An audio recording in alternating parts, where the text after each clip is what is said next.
Welcome to the Energetic Psyche, a weekly podcast hosted by yours truly, Dr. Adrian Campbell. This week for episode 27, I have Brianna Renner, CEO of Veterans Yoga Project, to talk about her journey from the United States Marine Corps into becoming a yoga teacher and the CEO of an international nonprofit. Thank you for joining us, and I hope you enjoy. Welcome to the Energetic Psyche, hosted by yours truly, Dr. Adrian Campbell. This week for episode 27, I have my dear friend, Brianna Renner, CEO of Veterans Yoga Project, to talk about her journey from the United States Marine Corps into becoming a yoga teacher and the CEO of an international nonprofit, Veterans Yoga Project. So welcome. Thank you so much for joining me. How are you tonight? I'm well. Thank you so much for having me on your podcast and having me join you this evening. I'm so very grateful and honored. Awesome. I'm so glad that you're here. I know I was talking to Dan, and I was like, this is going to be great because Brianna and I have been on a couple panels now. We presented together a few times, and we always I don't know, we always just have a good time. So yes. Yeah, right. So I'm excited. I think it's going to be good. And I've heard some of your stories, but just like with any friend, you hear a little bit here and there, but never like the story. So I'm really excited to hear about that. So why don't we start with where do you hail from, my dear Brianna? Sure. So I hail from New Hampshire. I grew up in southern New Hampshire and graduated out of a small town called Merrimack and joined the Marine Corps thereafter. All right. And what brought you into the Marine Corps? How did that happen? So, ever since I was very small, I wanted to be a dancer. Ballet was my jam. It's still my jam. And that's just what I wanted to. I always wanted to be a dancer. So I danced for several years in our town of Merrimack. I auditioned and was accepted to Boston Ballet School. I danced there for a couple of years. And then I moved to the Granite State Ballet in New Hampshire. And it was at that point, about the same time, actually, I was 16 years old, maybe 15. And I saw an ad in a magazine. I was at my girlfriend's house and we were flipping through magazines. And the ad was for the Marine Corps. And it was a female Marine and she was in her dress blues. And the tagline was, "You can look at models or you can be one." I did not come from a military family. I had both of my grandfathers served. I had several uncles who served. Only one I found out later was in the Marine Corps. I think I was halfway through my enlistment. He's like, "Oh yeah, I was in the 50s. What? Isn't it funny how you find out random stuff? My dad almost went to the Coast Guard Academy. I had no clue until I was out of boot camp and already on a ship somewhere. And he was like, "Oh yeah, I almost went to the academy." Okay. Oh my God. Yeah. So I came home, right? My friend let me tear it out of the magazine. I brought it home and I showed my parents. I said, "This is what I'm going to do." And they were very supportive and said, "Okay, you can do that. Sure." So I hung it up on my door and it stayed. My 17th birthday, I told my mom, I said, "Hey mom, we have someone coming over." And she's like, "Oh, do they want cake and ice cream?" I said, "Probably. It's the recruiter joining the Marine Corps today." So, my 17th birthday, parents had to sign on the dotted line, and that was that. I left for boot camp 14 months later. Okay, so you signed up at 17. You were still in high school. Yeah. So it was I was actually still a junior because my birthday's in June, so I'm at the young end of my class. Yeah. So I was still a junior, made it through my senior year. I graduated the day after I turned 18 and then left for boot camp about 8 weeks later. Oh my goodness gracious. There was someone else I had on the podcast who had the delayed entry program and signed up, and I think it was Marine Corps as well. Yeah. That's cool. So how was Marine Corps boot camp? Honestly, not bad. The hardest part was just being away from my family. I can't say I grew up. I guess I grew up around weaponry. I wasn't super familiar with them, but I wasn't afraid of firing any sort of weapon. The physical fitness part, right? As a dancer, I was pretty used to that anyways. The yelling, yeah, I'm a child of the 80s. So, that part wasn't unfamiliar. Right.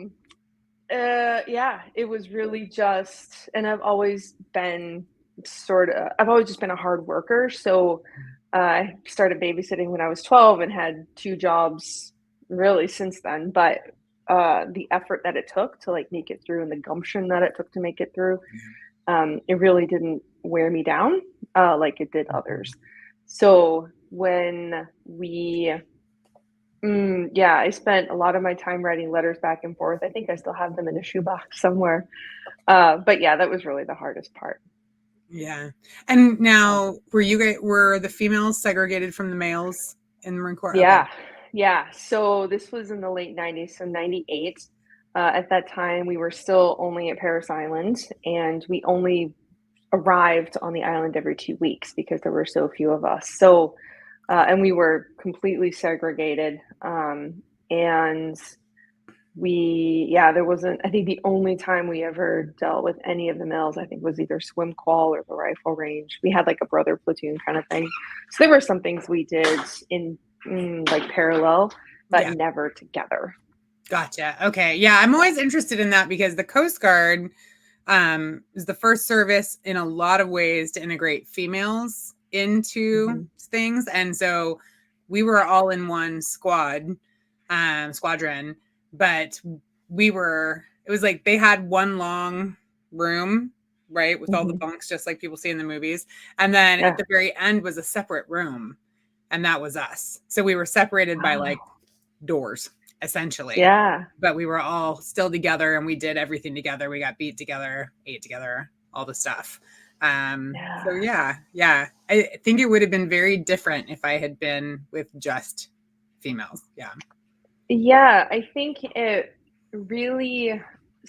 didn't set you up for success, right? Because a lot of the time they're spent sort of downgrading, right? Like the other gender. So by the time you do get to work together, there's this preconceived notion about one another. So that takes a while for that to break. And for some people it never does. Yeah, I would have liked to have had that experience. I wonder what it would have made different or the same. Right. Yeah. I mean, and like when so I was on board two different ships, and both of them were men and women, right? Now, a lot less of us. Like there were like 20 out of 180, maybe, right? But I noticed that when we went underway with a battle group with Navy and Marine Corps for 6 months, I think we were the only ship that had enlisted females on board out of like 5 ships, which was kind of crazy to me. And the way that the Navy sailors and the Marines treated us was so different than our own guys that it was like, it was very noticeable and kind of incredible. And I even remember one of the Navy ships was having trouble with their weapon system, because that's what I worked on, right? And so they called over to us and were like, hey, do you have any fire control techs? And they were like, oh yeah, we have like our best techs actually on board. We'll send them over. And it was me.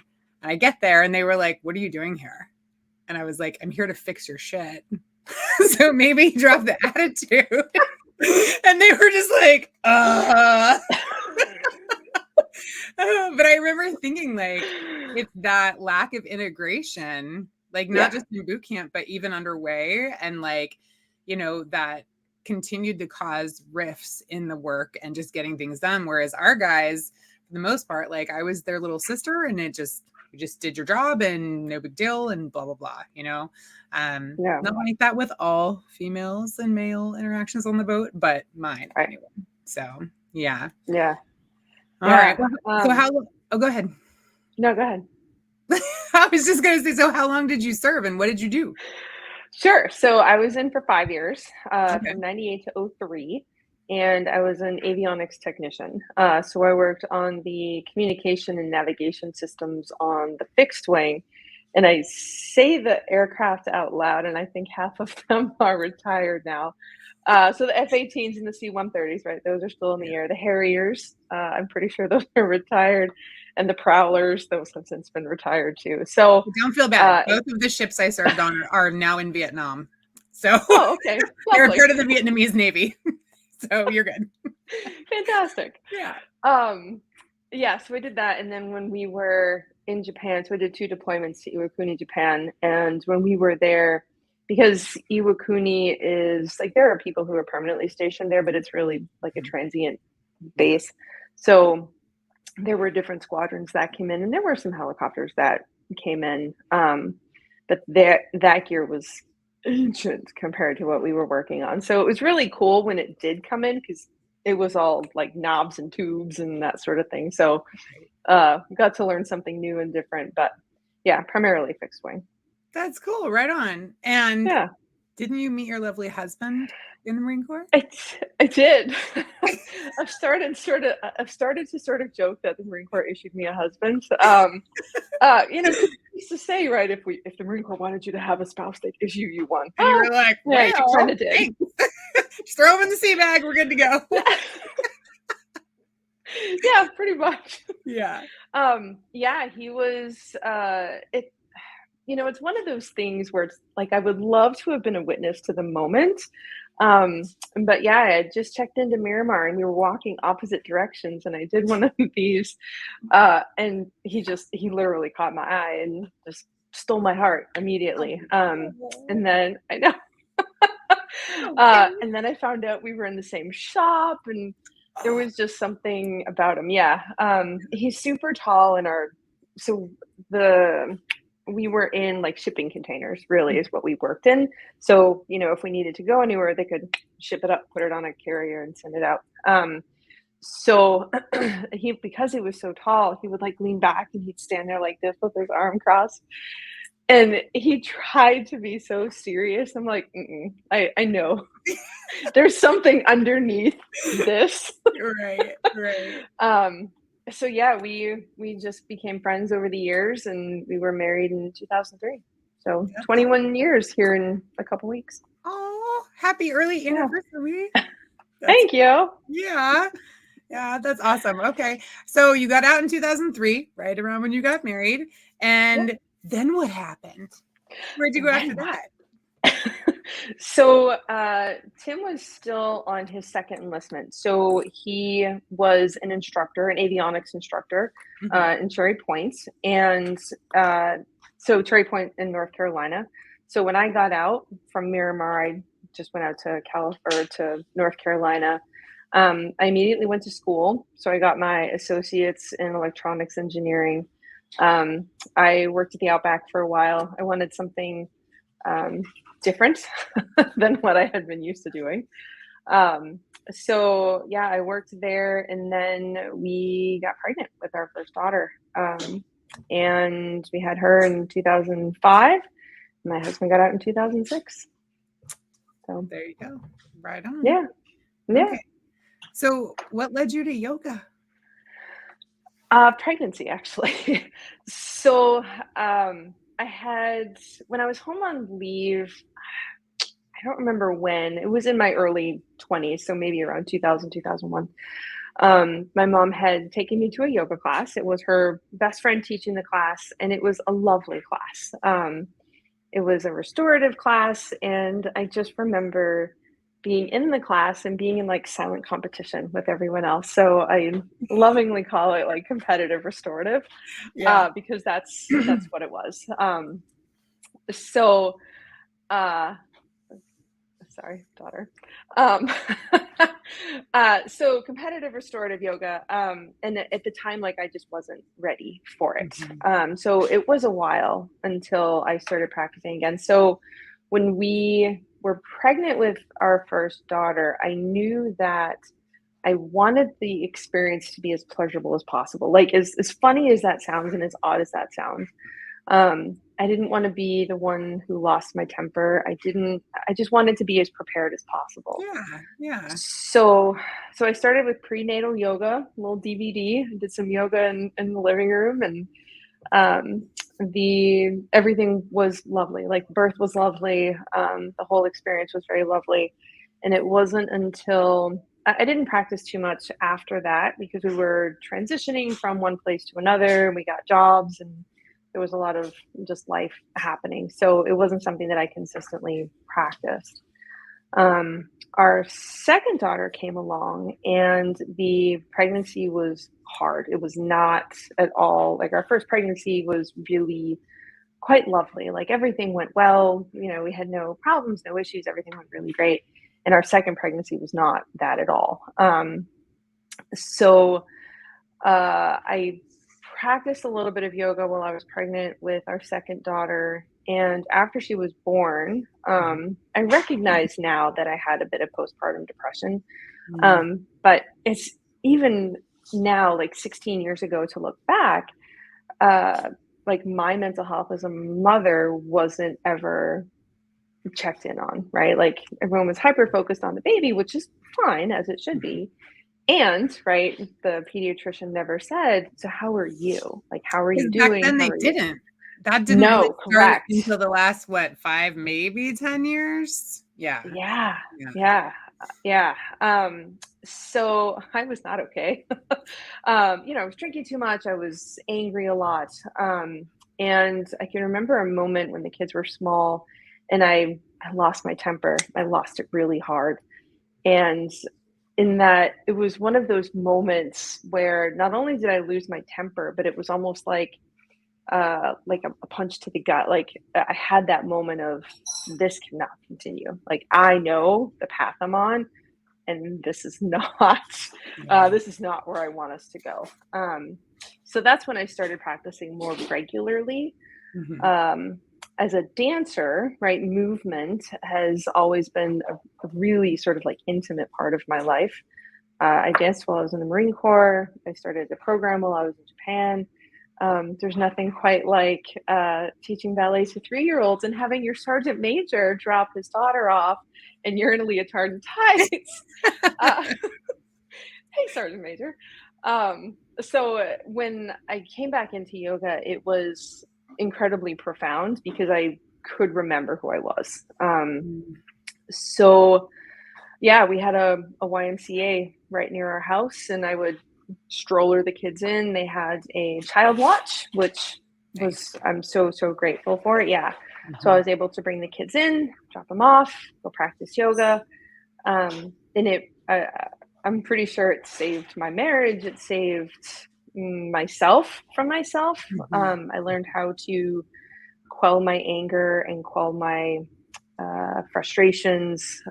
When the kids were small and they'd see me close my eyes and take a breath, they'd be like, "Uh-oh, we've reached that point with mom." So they would know. So it really did. It was incredibly impactful. I love your breaths and all the work that we've done together, all the meetings we've been through together, that it's always like, thanks, Brianna. Because you're just so good you're so good at sensing what's happening and when we all need that moment, right? And I think also I love that you're so free with it because it's a reminder that it's okay to just do that. You can take the time to take a breath no matter what you're doing and it's going to be fine. And that breath is going to make whatever is going on a little bit easier, a little bit better. He's going to help you handle it a little bit, easier. And it's just a breath, I think sometimes we focus so hard on we got to change our mindsets and we got to do this and and that's what I always loved about the yoga practices. And what VYP teaches is that it doesn't have to be complicated to be effective. Yeah. Keep it simple, sunshine. Yes. Just the breath. Yeah. So that's awesome. Okay. So yay for the YMCA. And teaching you the breath. So where did your journey go from there? So from there, I had a teacher come up to me one day after class and she's like, you're really flexible. Do you want to teach yoga? And, because that's why we teach yoga. So of course I was like, yeah, great teacher. That's all you need. Exactly.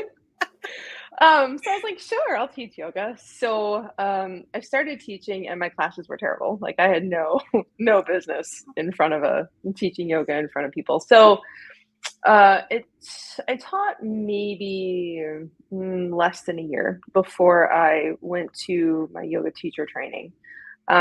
So my mom's best friend is Kripalu trained. And I knew that I really wanted to also be a Kripalu yogi. There was something about that. Oh, go ahead. I was just going to say, so for people who don't know what that is, what is Kripalu yoga? Sure. So yoga is a really broad term. And when you sort of peel back the layers, you begin to see that there are so many types of yoga that are in this one umbrella. So Kripalu was a person, he's a man, who created this practice that is very breath and body centric. And there are so many different styles, right? There's Bikram, right? That's another sort of bigger name that people hear quite a bit. What else? There's Bikram, there's like restorative yoga, there's yin yoga. Jiva Mukti is another one. So there are many different styles. But the Kripalu tradition was just one that I really resonated with. It wasn't so much about the showy postures or the showy poses as it was how it feels in the body. So so I knew I wanted to do that. So I found a studio. We were still in North Carolina at the time. So there was an affiliate studio in St. Augustine, Florida, that had a program. It was a 9-month program, I think 9 or 10 months, 1 weekend a month kind of thing. So I drove down to St. Augustine from North Carolina once a month for those 9 or 10 months. And it was really profound. I loved learning about the history of yoga. I loved learning the philosophy and the why. So once I became a yoga teacher, there was I had this yoga teacher training and I was teaching yoga, but I knew that there was something else that I needed to do with it. So one of the terms in yoga philosophy is dharma, right? It's your path. What are you meant to do?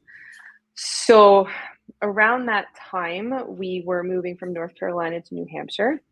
And my husband moved up to New Hampshire first. He got a job and we wanted the kids to finish out their year of school. So there was about 3 months where I was packing the house, I was navigating the kids, I was wrapping up job and all the things. So when we finally got up here, I said, I would like to take a weekend for myself. So I went to the Kripalu ashram in Western Massachusetts, and it was a workshop, the art of physical adjustment. So how to properly do hands-on assists kind of thing. And while I was there, I met a Marine with a service dog. And that was the first time that I had ever put together that other veterans were also doing yoga. And in that moment, I was like, oh, that's it. That's what I'm supposed to do. And very serendipitously, at the same time, I was managing a studio in town. They opened up the weekend. We moved up here. And I was subbing a class one day and a woman walks in and we just started talking, never met her before. And she's like, yeah, I'm about to start a class at the VA. And I was like, you're what? So then we started talking even more. I met another student who was about to go through a training for trauma-informed training on working with veterans. So all the stars started to align. And I was about to go to this training, and then my husband was in a car accident. Oh. And it was the same weekend that I was supposed to go to this training. So I did not go to that training, but I knew that this was definitely something I was meant to do and that I was supposed to do with my practice. So I typed in good old Google, veterans in yoga, and the Veterans Yoga Project came up. And I went to that training in April, and I started teaching at the VA the weekend after. And when was this? That was what year? 2014? 2014. Yep. Yep. So our 6-week yoga class at the VA has now reached its 10-year anniversary. That's amazing. Congratulations. Yeah. That's Thanks. awesome. Thanks. That's very cool. So that's it. That's how you got there. Yeah, that's how we got there. Right on. Yep. And I know, like, when because I came on with VYP in 2015, but as like, I don't know, I didn't know what the heck I was doing. I mean, I was in my master's program. I had been out of the Coast Guard for a while.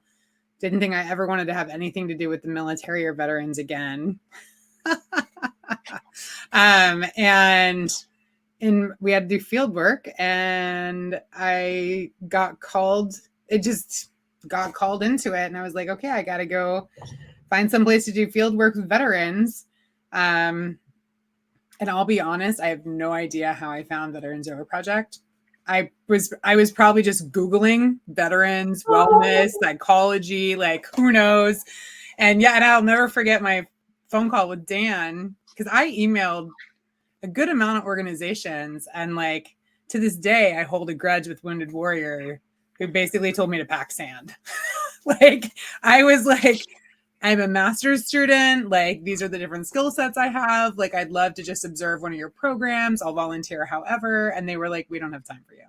And I was like, they tell us the same thing. So I'm like, I'm a disabled veteran. Like, really? And they were like, yeah, sorry. But Dan wrote me back, and he was like, well, let's have a call. I'm like, okay. So I talked to him, and at the end of the call, he's like, I'm very protective over my veterans. I need to meditate on this. And I was like, okay. Because at the time, I mean, I was doing Reiki, but I think I'd only been practicing and teaching Reiki for a year or two. So I was still new in the whole, like, I'm going to go reflect and meditate on this and blah, blah, blah. And I remember hanging up and being like, well, I hope the spirits tell you yes. Like, I don't know.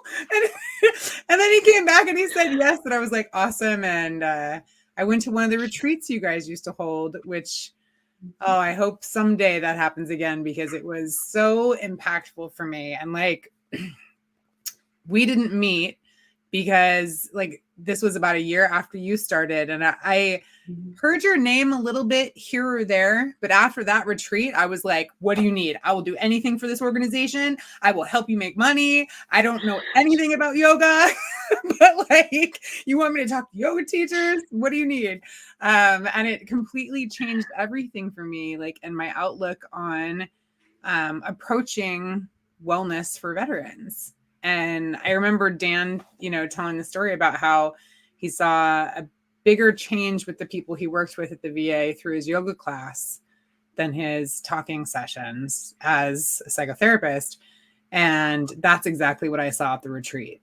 And it just completely blew my mind. I still wasn't even thinking like, this will help me. I was just witnessing it with everybody else and was like, holy cow. And then as time progressed, yoga has done amazing things for me too. Like, it's just been absolutely incredible. Which is why, even though I don't have a very active role in VYP anymore, every post I see, I'm like, share, like, give your money to these guys. They're amazing. Because the work you guys do is fantastic. So let's talk about your journey through VYP, because you didn't start as the CEO. No. So I met Dan, Dr. Livy, our founder. I met him, I think it was the first week of April. Went through the training, and when I think it was the lunch break on the last day, I went up to him and said, I want to help. Like, what can I do? So, we sort of talked about where the organization needs support and that sort of thing. And at the time, at that point, it was really Dan and his wife and a few volunteers. And they weren't that old. Like, VYP started in what, 2011? Yeah. So just they had only been around 3 years at that point. Yep. So I started off doing newsletters, and then I started to help out sort of wherever it was needed. I ran the store for a while. I did our merch. I did social media for a while. I did website updates for a while. And then I slowly shifted into the role of programs. Working with people is a big strength of mine. So running the program, setting up our trainings, working with our community, our veterans and active duty reserve guards, their families to get them through trainings. We did do a couple of retreats in those years. So getting those set up, working with different organizations and studios and that sort of thing. So I started off as a volunteer and then went to director of programs, I think in 2016. And I was there through 2021. So I supported the organization programmatically during the COVID shift. And that was the position that I got to know you in. Right. Yes. Yeah. As director. Yeah. Yeah. Which I loved. I still have an affinity for the program part of what we do. I will always just love that piece of what we do. Much like Dan and you, right? This work is so important, and we know that this work is important. And the programs that we have are the reason we can execute on our mission. So it's such an incredibly important piece of who we are. So in 2021, I shifted into the Chief Operating Officer role. And in 22, Dr. Libby resigned, and I submitted for the role of CEO. Miraculously got it, and I've been in this seat since January 1st of 2023. Awesome. Yeah. Thanks. And I remember being there and watching the whole thing happen, just rooting for you. Yeah. I'm so proud of you and all you've done. Yeah. And I mean, like, VYP wouldn't be half of what it is without all of the work that you've put in and the things that you've done. So you're a huge part of its success, for sure. For sure.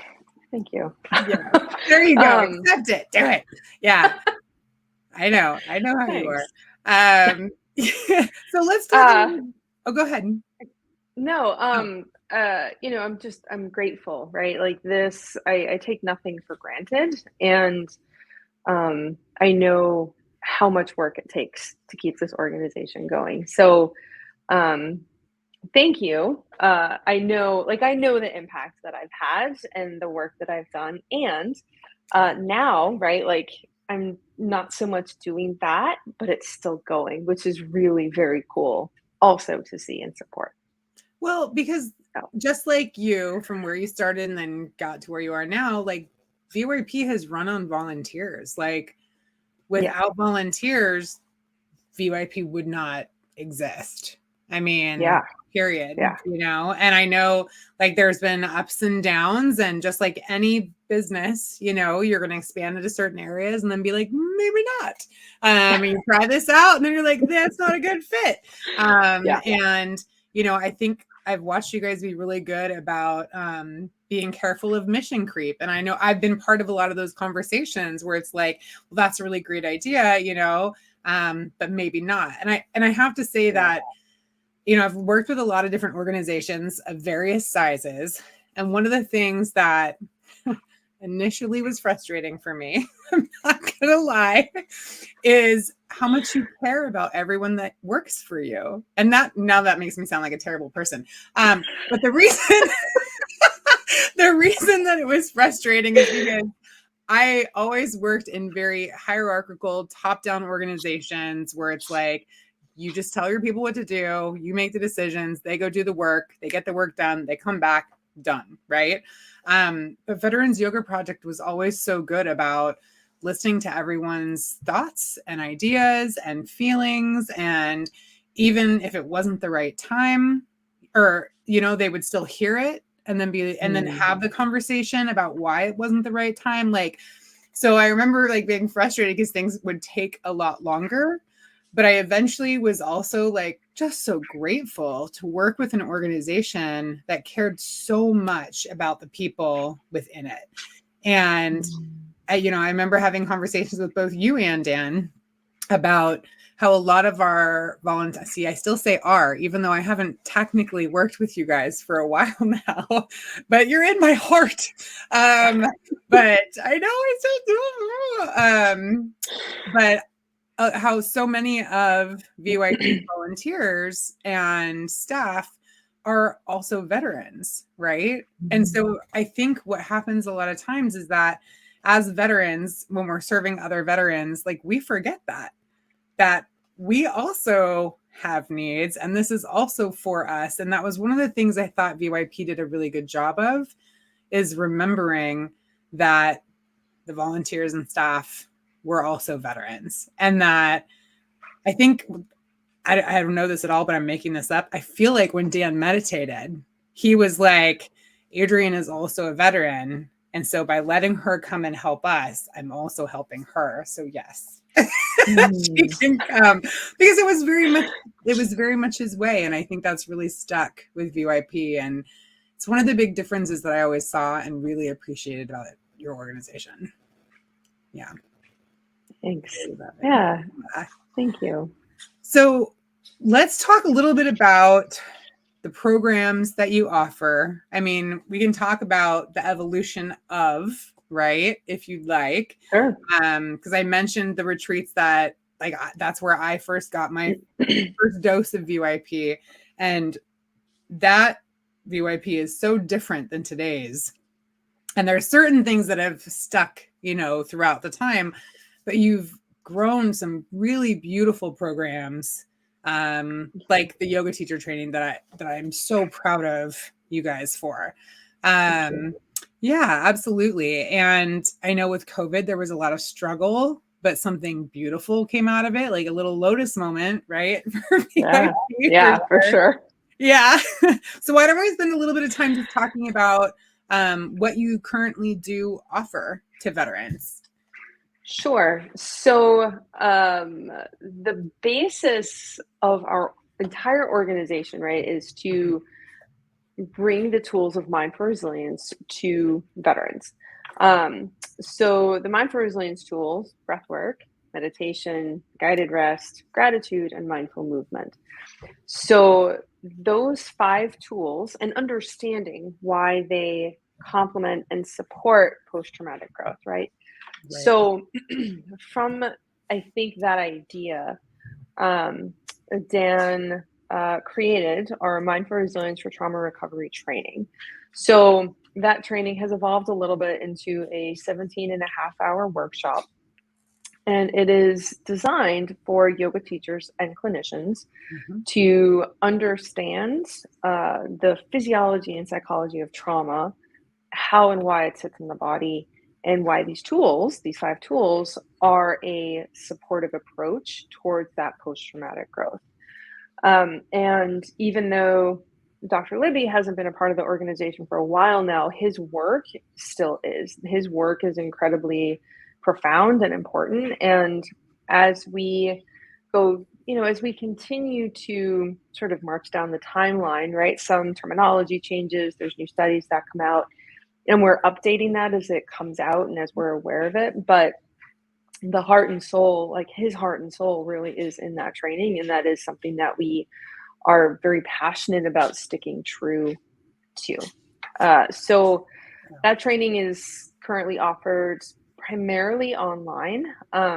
We do offer a couple of in-person trainings throughout the year. We've discovered, right, in this sort of post-COVID world, that in-person trainings are really hard to fill. In pre-COVID, we could fill them no problem, but in this post-COVID space, it's a little bit harder. In the virtual space, which is unfortunate, because I've been to probably 6 or 7 of them now in person, and there is such a difference between being in person and being online energetically. And the mix of people that attend those classes is so diverse that all being in one room together always creates this beautiful mixture of not only like knowledge and experience, but capability and experience with yoga, because do yoga in the class, right? And we do breath work and mindfulness, all that. And I always remember thinking like, especially when I was first getting into yoga, because I was not a yogi at all when I dove into this. I wasn't as flexible as some people. And I understand the competitive, like I had tried yoga a couple times before I got in touch with Veterans Yoga Project, and it wasn't relaxing for me. It was stressful because I wanted to be like everybody else and do what everybody else was doing, but I wasn't good enough yet. And so I was constantly pushing myself and I hated it.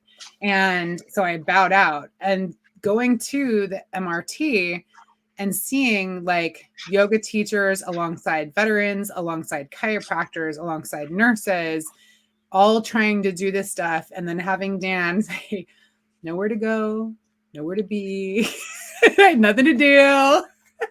And this is just for you. This is just for your body. Like, don't worry about anybody else. Like, honor your body. Like, shifted everything for me. And I worked with you guys with that training and all of that, and adding some of the additional research and cleaning things up and all of that. And it's beautiful. Like, it's such a great program. And I've seen a few different yoga for trauma programs and read research and books and stuff like that. And what I really appreciate about the MRT is it doesn't dumb down the science, but it still makes it approachable. And it makes it, yes, it's applicable, but it uses examples to teach. Whereas I think a lot of the programs I've seen for teaching about trauma with yoga, they dumb down the science so that it's easier for whoever to understand. The MRT keeps it very scientific, very academic, has all the references, tells you what it's all about, but then teaches you through example so that you can actually like not only understand it, but talk about it. Like it makes sense to you. And I always really appreciated that. Yeah. It really is a beautiful program and something that we're all incredibly proud of. And it's still profound. We still have people coming through who, are new to this whole world, and it impacts them in some way too. So to be on that side of it, even though I've been with the organization for over 10 years, there's still people finding us for the very first time, which I think is incredibly impactful and profound. Yeah, absolutely. Yeah. And so it's offered online, sometimes in person. From what I remember, and tell me if it's still this way, like if somebody wants an in-person class, it's usually hosted by like a yoga studio, and they just have to help get a certain amount of signups for that to happen. Yeah. Right. Yeah. So our trainings are typically held in yoga studios. We do cap it. So we have a max of 25 registrants. The stuff that we talk about is heavy, and sometimes the practices can be heavy. So we are holding space, right? We are, as teachers and facilitators, right? It's our job just to hold that space and share the practice, right? We're not trying to make anyone feel better. We're not trying to heal anybody. It's just about holding that space. So we do cap it for that very reason. And we also have a minimum, right? We have, as a nonprofit, we have to not lose money when we do these things. So we also have a minimum, and we work with the yoga studios to make sure that everyone's in understanding, right? We have to have this certain amount of students. If we don't, we can readjust, we can push out, we can shift online. We try and be as accommodating as possible for everyone. Cool. Okay. So anyone listening or watching, if you're interested in the MRT, take a look at their website. Do you guys still offer scholarships at all? We do. We, I think, are about maxed out for the year. However, still apply. We're always seeking funding, and we have a few grant asks out there right now that would support the scholarship program. So still apply, and should we get more funding throughout the year, then we'll open more spaces back up, and then we'll start again in January. Beautiful. Yeah. All right. Awesome. Okay. So that's like your flagship program, right? Yep. And then I think the next big one, and don't let me totally like lead you where I want to lead you. Feel free to jump in anytime. But is the online studio, and then because once people go to this training, they're now trained in mindful resilience, right? Yeah. I mean, I got a certificate on my wall too. And as a yoga teacher, a Veterans Yoga Project yoga teacher, they can teach classes in person. They're teaching at VAs. I know that we're international now. So like, I know Simone is over in Germany getting crazy and teaching over there. So what kind of yoga classes do you offer for veterans if they're interested? Sure. So, and I'll use COVID as a reference point, right? So prior to COVID, all of our classes were in person. We may have had a couple that were virtual, but the majority of our classes were held in person. In 2021, we had an MOU with the VA. So we partner with the VA, we partner with vet centers, we partner with other veteran serving organizations to bring yoga to their veteran and military community.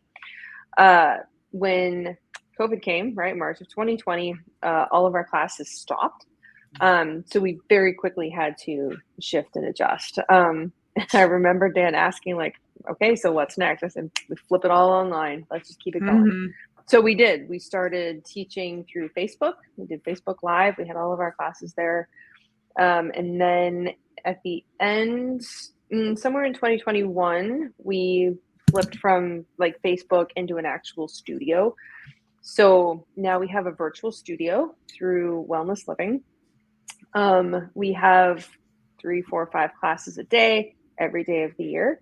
All of these classes are free.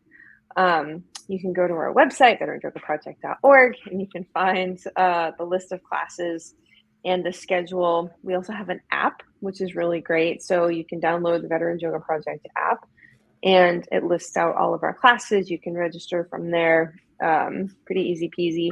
And all of the classes are held via the Zoom platform. So that program has been I think it's been a beautiful sort of piece in addition to who we are and what we do. We've been able to access and reach more veterans, service members, caregivers than we ever did before. And we have a global reach. So we have people from around the world joining in and practicing. We have folks who are deployed who join in our practices, and they're able to do it because it's free and it's accessible. So that, that's been a really great piece of what we do.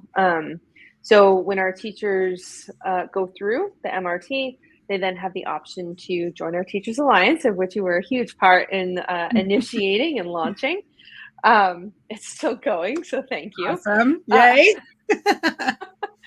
And so from there, right, the Teachers Alliance, then we support. So Veterans Yoga Project's #1 guiding principle is support precedes action. So we work really, really hard to support our teachers, to support our volunteers on the ground, to make sure they have all the tools and resources they need to be and feel successful. As a volunteer organization, right, we may not be as fast. You said it, and it's still very true, right? We may not move as quickly as some people would like, but we do everything we can to make sure that everything is available and accessible. And we work really hard to just keep everything out there and open. That's awesome. And one of the things, because I know, so this is on your website and it's under the practices tab.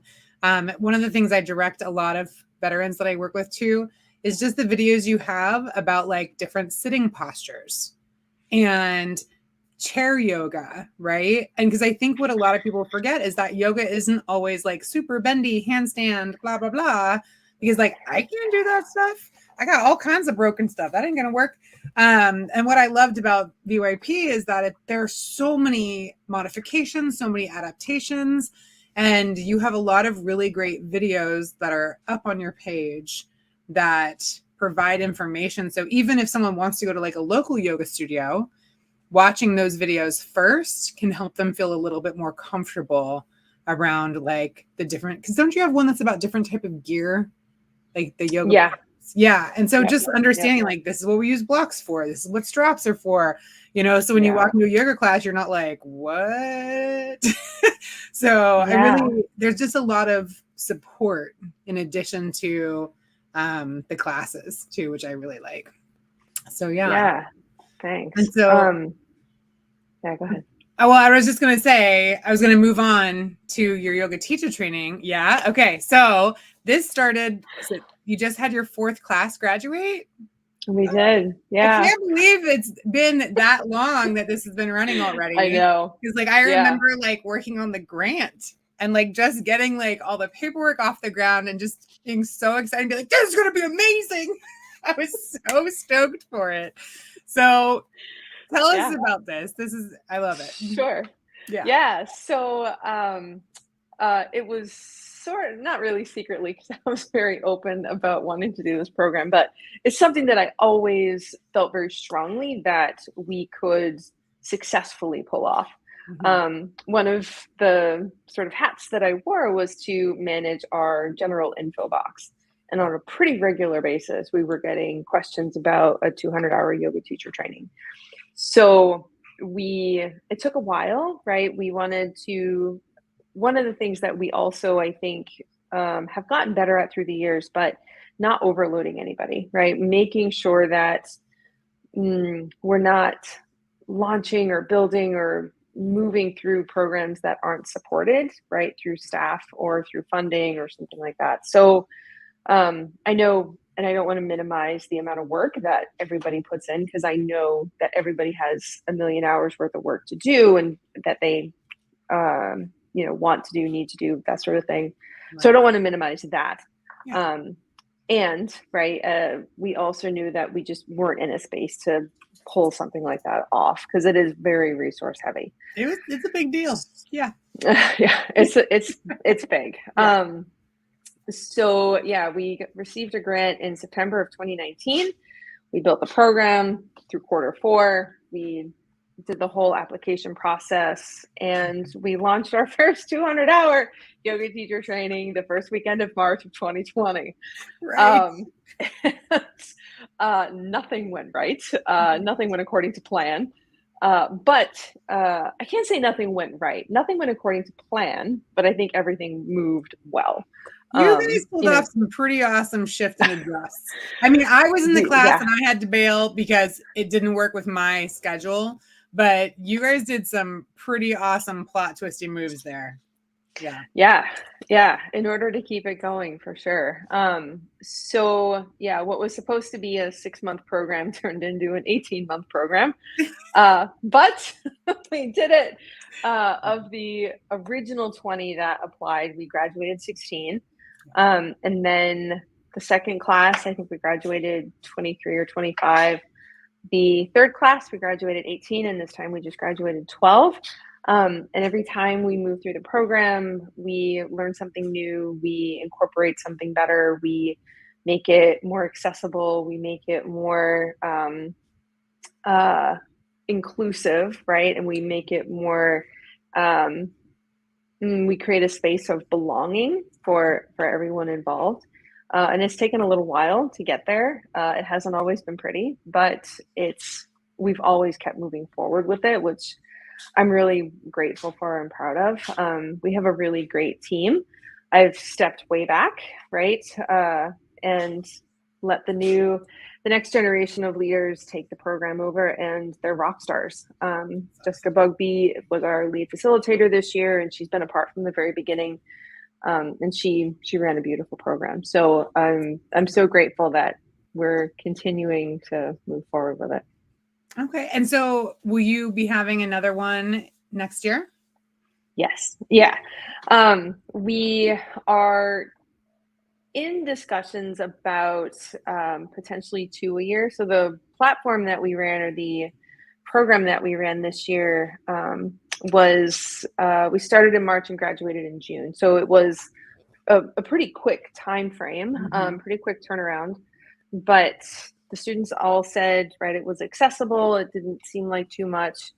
It is a lot, right? It is 200 hours plus, right? Because you're reading, you're doing homework, you're going to classes and you're meditating and journaling and all the things. So it might be 200 hours on paper, but it's definitely more than that.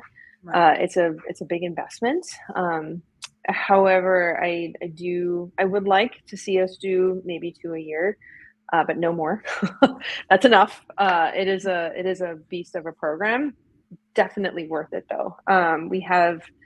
There's something so beautiful and profound about the veterans who have found yoga, right? And now want to give it back, right? And now want to share. And that continued service is just something that's so ingrained in us that when we do find our path and when we do find that space where we can give back in a meaningful and impactful way, it's just so lovely.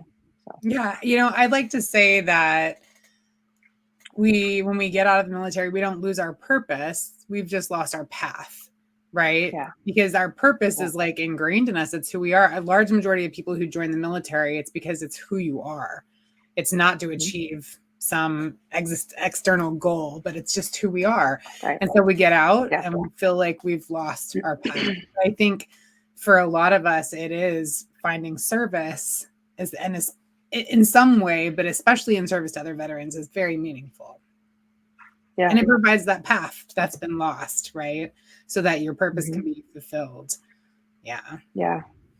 Yep. Yeah, that's awesome. And so if somebody wants to apply for this program, they can go to the website and there's a page on it and there's varying tiers of scholarship. Am I correct? So this year we had a flat rate of scholarship.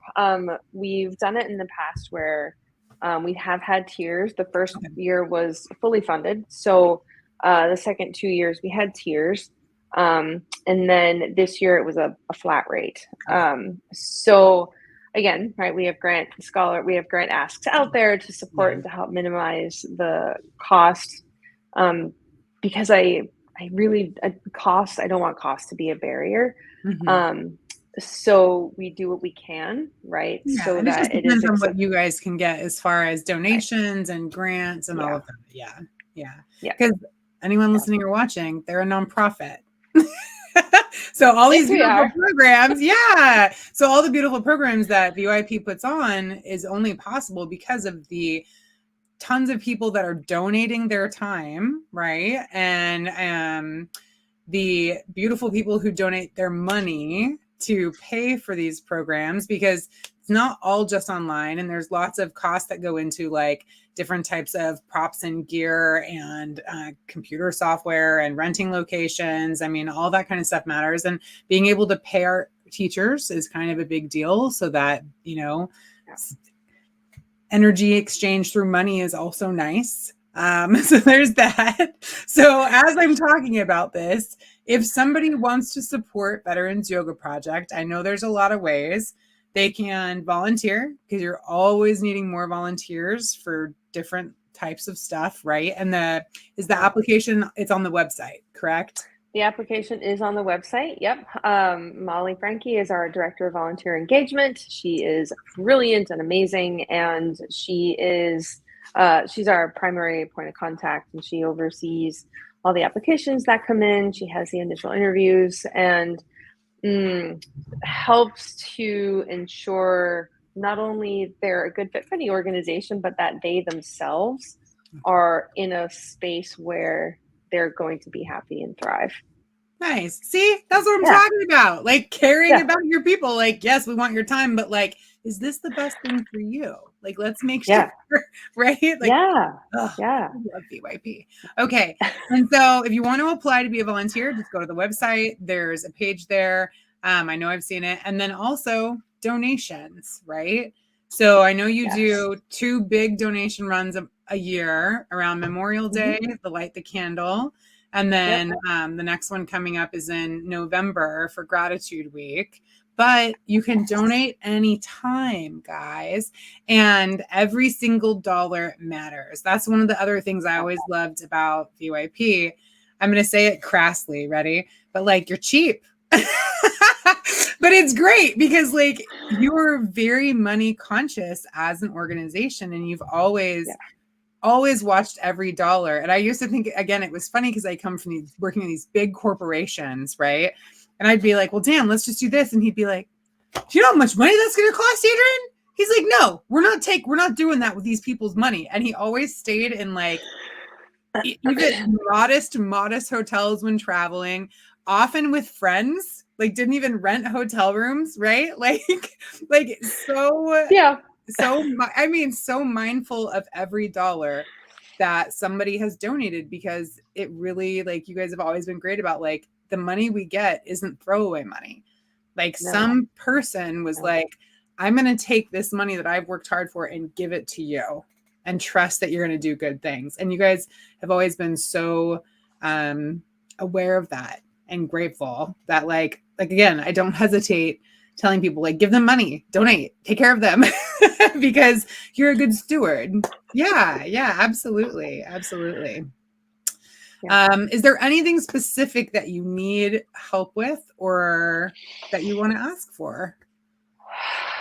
I think you just said it beautifully, right? Volunteers and donations. So as we move through the rest of the year, yes, we're applying for grants on a weekly, bi-weekly basis. We're consistently reaching out to organizations for sponsorships, for support. Your donation really matters. It really does go back into the organization by way of scholarships, keeping our classes free. The reason they are free, right? It's not free for us. We do have to pay on our end, but they're free for veterans, our military families, our communities. And that's where your donations go, right? They go to supporting that. And volunteers, working with the organization, working with our teams to continue to ensure that our programming is relevant and just as impactful today as it was 13, 14 years ago. Or if you know of somebody or have connections or anything to that effect, please reach out to me. Please connect with me, connect with a member of our team. We are always more than happy to talk to anybody about what we do and who we are and to keep the conversation going. Awesome. And I just also want to throw out there too, if you work for a large corporation, they often just donate money. Like, I've worked for many companies where I would just talk to one of the executive level folks and be like, hey, I work with this organization. Do you guys have any donation funds available this year? And more often than not, they'd cut me like a $5,000 check that I could give to VYP. It's so much simpler than you think it might be. It's just being willing to have that conversation. So that's also an option too. But yeah. And if you're a veteran caregiver, veteran family member, I refer all kinds of people to VYP's website. And I always tell them, go take their classes. They're free. If you're not a veteran or you're not active duty military, because I work with a lot of active duty as well, just donate, right? Like, go ahead, take their class for free, but then give them a donation, to support the organization. So if you're watching and you're interested in yoga, that's a little bit different, because that's the other thing, is a lot of VYP yoga is a little bit different. It's often taught by veterans. And I dig it. I absolutely love it. Make sure and go check it out. It's veteransyogaproject.org. And I will post the link. I think I already have it posted, but I'll make sure that it's posted in there as well. So yeah, so we're about at time, Brianna, and I just want to thank you so much for coming and joining us tonight. Absolutely, my dear. And if there was one thing that you wanted to share with everybody, what would that be? You're not alone. The transition from the military world into the civilian world was tough, right? And it's almost, it's just really hard. And I remember telling my husband, when you get out, be prepared. Like, this is going to happen. And you're going to feel like these things. You're like, whatever, I'll be fine. Yeah. And you're like, and then, and a couple months later, he's like, oh, okay. Yeah. So And the further removed you are from that, the further removed you can be, or you can feel. So just know you're never alone, right? Find support precedes action in every way possible. Find support, find a buddy, find a friend, find a class, find a practice, find a something that really calls to you and serves you in the best way possible. And share that, be that, practice that. And if you don't like it, try something else, right? There's always something to practice and to do and share. Yeah, don't give up ever. Don't give up. Don't ever give up. There's always something, someone that'll be there for you. You just gotta look, reach up the hand, ask for help. Yeah. Always. Yeah. Beautifully said, my dear. All right. Well, thank you so much for coming tonight and being on my show. I really appreciate it. And I appreciate you and all the work you do for VYP and all the veterans you serve. So, Likewise. You do beautiful work too. And I'm so grateful to be in your circle. Oh, thank you. Same. All right. Well, we'll say goodbye to everybody watching and listening. And I hope everyone has a great week. Bye. Thank you so much for joining us on the Energetic Psyche, a weekly podcast that live streams every week, every Tuesday at 7 p.m. Central Standard Time. I hope you enjoyed this episode, and I hope you'll join us again. Have a great week.